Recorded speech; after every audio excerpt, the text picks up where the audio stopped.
Comment Walt Disney a choisi la Floride pour construire son rêve? Imaginez 1964. Un homme en costume sombre se promène dans les marécages de Floride. Il porte des lunettes de soleil. Il utilise un faux nom. Cet homme, c'est Walt Disney et il est sur le point de réaliser l'achat immobilier le plus secret de l'histoire américaine. Mais attendez, pourquoi la Floride? Un état chaud, humide, rempli de moustiques et de marécages. Pourquoi pas rester en Californie où Disneyland cartonne déjà? Eh bien, l'histoire derrière ce choix est absolument fascinante et elle révèle le génie stratégique de Walt Disney. Bon, pour comprendre tout ça, il faut d'abord revenir à Disneyland en Californie. Disneyland ouvre ses portes à Anaheim. C'est un succès monstre. Des millions de visiteurs débarquent. Tout le monde veut voir ce parc révolutionnaire, mais très vite, Walt Disney remarque un énorme problème. Autour de son parc magique, des hôtels miteux commencent à pousser partout, des restaurants cheap, des motels douteux, c'est comme une invasion. Et le pire, Disney ne peut rien y faire, il ne contrôle pas ses terrains. Ces établissements profitent de tout le trafic généré par Disneyland. Mais ils ruinent complètement l'expérience magique que Disney essaie de créer. Et là, Walt réalise son erreur monumentale. À Anaheim, il n'a acheté que 160 acres. C'est environ 65 terrains de football. Ça semble beaucoup, non? Eh bien, c'est suffisant pour le parc lui-même, mais ce n'est clairement pas assez pour contrôler tout l'environnement autour. Et cette leçon va complètement changer sa stratégie pour son prochain projet. Disney se fait une promesse, la prochaine fois, il va acheter tellement de terrain qu'il pourra contrôler absolument tout, de l'arrivée des visiteurs jusqu'à leur départ. Début des années 60, Walt Disney commence à planifier quelque chose de fou, pas juste un autre parc d'attractions, non, il veut construire une ville entière du futur, une communauté expérimentale qu'il appelle EPCOT, Experimental Prototype Community of Tomorrow. Ces équipes commencent à chercher le site parfait partout aux États-Unis et ils ont des critères très précis. Premièrement, il faut un climat qui permet d'ouvrir toute l'année. Pas de fermeture en hiver. Deuxièmement, il faut que ce soit facile d'accès pour des millions de touristes. Troisièmement, il faut énormément de terrain et à un prix abordable. Et quatrièmement, il faut être dans une position stratégique pour attirer les visiteurs. Et devinez quoi, la Floride centrale coche toutes les cases.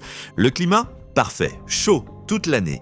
Oui, il y a des orages tropicaux, mais ils sont courts et prévisibles. Contrairement à la Californie où la pluie peut fermer le parc, en Floride c'est stable. La géographie? Excellente. La Floride, c'est la destination vacances pour toute la côte est des États-Unis. Dans les années 60, le tourisme explose déjà.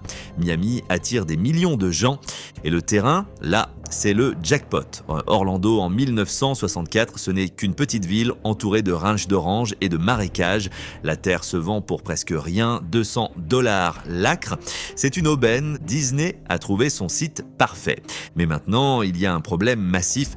Si les gens découvrent que Walt Disney achète des terres en Floride, les prix vont exploser instantanément, les spéculateurs vont débarquer, ça va devenir un cauchemar. Alors Disney lance une opération digne d'un film d'espionnage. Il crée plusieurs compagnies écrans, des sociétés fantômes avec des noms mystérieux que personne ne peut relier à Disney, la Latin American Development and Management Corporation, la Reedy Creek Ranch Corporation, la Tomahawk Properties et plein d'autres. Ces compagnies commencent discrètement à acheter des parcelles de terrain autour d'Orlando et les propriétaires locaux sont complètement perdus. Qui achète tout ce terrain? Pourquoi? Les rumeurs deviennent folles. Certains pensent que c'est la NASA qui veut agrandir son centre spatial. D'autres croient que Ford veut construire une méga usine. Il y a même des gens qui pensent que c'est le milliardaire excentrique Howard Hughes. Et pendant ce temps, Walt Disney visite personnellement les sites. Mais incognito, il utilise des faux noms.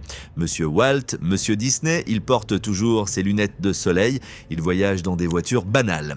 Zéro publicité, secret absolu. Et ça marche incroyablement bien. Entre 1964 et 1965, Disney réussit à acheter plus de 27 000 acres. C'est environ 11 000 hectares pour seulement 5 millions de dollars. Et attendez, laissez-moi vous donner une perspective. C'est une surface équivalente à 2 fois Manhattan. 2 fois. À Disneyland en Californie, Disney avait 160 acres. En Floride, il en a maintenant 170 fois plus. il a vraiment appris sa leçon. Mais évidemment, un secret aussi énorme ne peut pas durer éternellement. Octobre 1965. Le journal local, le Orlando Sentinel, publie un article explosif. Disney est derrière tous ces achats mystérieux. Le secret est révélé 15 novembre 1965. Walt Disney organise une conférence de presse à l'hôtel Cherry Plaza d'Orlando. La salle est bondée, les journalistes, les politiciens, tout le monde veut savoir. Et Disney confirme officiellement, oui, il construit un nouveau parc en Floride. Mais attendez, ce n'est pas juste un parc. Disney dévoile une vision absolument folle. Il parle d'Epcot, cette ville du futur où 20 000 personnes vivraient et travailleraient réellement. Il décrit une communauté où les dernières technologies seraient testées en temps réel, où il n'y aurait aucune voiture dans les rues, seulement des transports en commun électriques futuristes. Une ville propre, efficace, révolutionnaire, la vitrine ultime du progrès américain. Et voici le truc fascinant, pour Disney, le Magic Kingdom, le parc d'attractions, ce n'est qu'un outil de financement.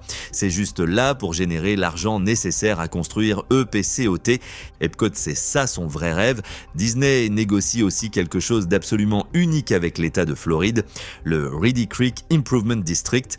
Cet accord donne à Disney des pouvoirs quasi gouvernementaux sur son territoire.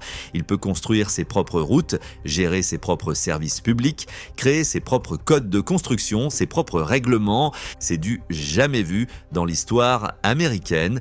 Disney a littéralement créé son propre petit royaume indépendant en Floride. Mais voilà, l'histoire prend un tournant tragique. 15 décembre 1966, Walt Disney meurt d'un cancer du poumon seulement un an après avoir annoncé son projet. Il ne verra jamais son rêve floridien se réaliser.